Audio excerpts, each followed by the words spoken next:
अस्सलाम वालेकुम मेरे प्यारे प्यारे मेंबर्स, मैं हूं वलीद रजा और आपको वेलकम करता हूं आपके अपने यूट्यूब चैनल अलिफ किचन में। जी तो मेरे प्यारे प्यारे मेंबर्स, सर्दियां हैं, खुश्क सर्दी है और अमूमन खुश्क सर्दी में छोटे और जो बड़े बच्चे होते हैं, जिस तरह बुजुर्ग होते हैं, उनको नजला, जुकाम और खांसी की आम प्रॉब्लम होती है। स्पेशली जो छोटे बच्चे होते हैं, शीरख्वार बच्चे होते हैं, जिनकी उम्र 1 साल से कम होती है, तो उनको अमूमन इस तरह के मौसम में, सर्दी में निमोनिया या फिर सीने पे, छाती पे बलगम का जम जाना, बलगम जो है वो आम हो जाती है। इसके लिए मैं आप लोगों के लिए एक ऐसी घरेलू टोटका, एक ऐसा घरेलू नुस्खा लेकर हाजिर हुआ हूं। तो आइए चलते हैं और बिना कोई देर किए नुस्खा बनाना शुरू करते हैं। तो यहाँ पे सबसे पहले हमने 1 अदद प्याज लेना है और प्याज को हमने कट कर लेना है दोनों साइडों से, क्योंकि कच्चा प्याज जो होता है वो खांसी के लिए बहुत ही मुफीद होता है और ये बलगम को दूर करने की बहुत ही ज्यादा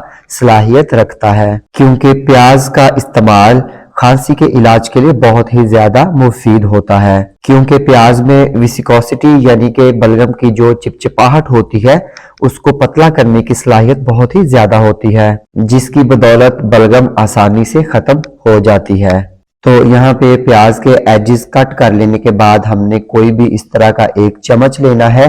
बेशक वो चावल खाने वाला चम्मच हो, और उसकी मदद से हमने प्याज के अंदर का जो गूदा है, जो प्याज है, उसको निकाल लेना है और प्याज को हमने बिल्कुल एक गोल बाउल की शक्ल दे देनी है। तो यहाँ पे हमने एक टूथपिक लेनी है या कोई भी बैम्बू स्टिक ले लें और इसकी मदद से हमने प्याज के अंदर होल्स कर लेने हैं, क्योंकि प्याज का जो रस होता है वो हमारी जो सांस की नालियों के अंदर सलाइवा, थूक या बलगम होती है, उसके गाढ़ेपन को पतला करता है, जिसकी वजह से वो हमारी जिस्म से, हमारी बॉडी से उसके इखराज को तेज करता है। क्योंकि अगर बलगम या थूक जितना ज्यादा गाढ़ा होगा तो वो हमारी बॉडी के अंदर, सांस की नालियों के अंदर ही जमा रहेगा, जिससे सांस लेने में भी दिक्कत होती है। तो जब आप प्याज के रस वाला ये टोटका इस्तेमाल करेंगे तो यकीनन इसको इस्तेमाल करने के बाद जो बलगम होगी वो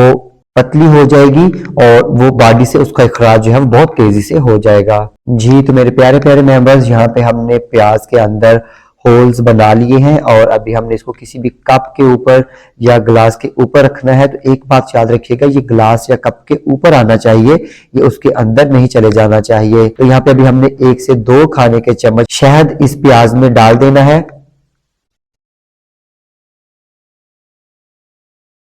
तो थोड़ी देर के बाद आप देखेंगे कि शहद जो है वो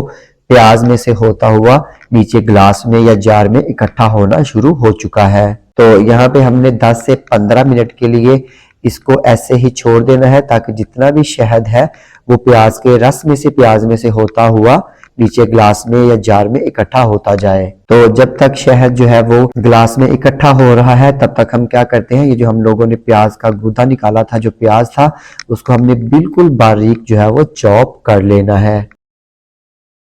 तो यहाँ पे हमने प्याज को बिल्कुल बारीक चॉप कर लिया है और अभी हमने इस चॉप किए हुए प्याज को एक छोटे बाउल में डाल देना है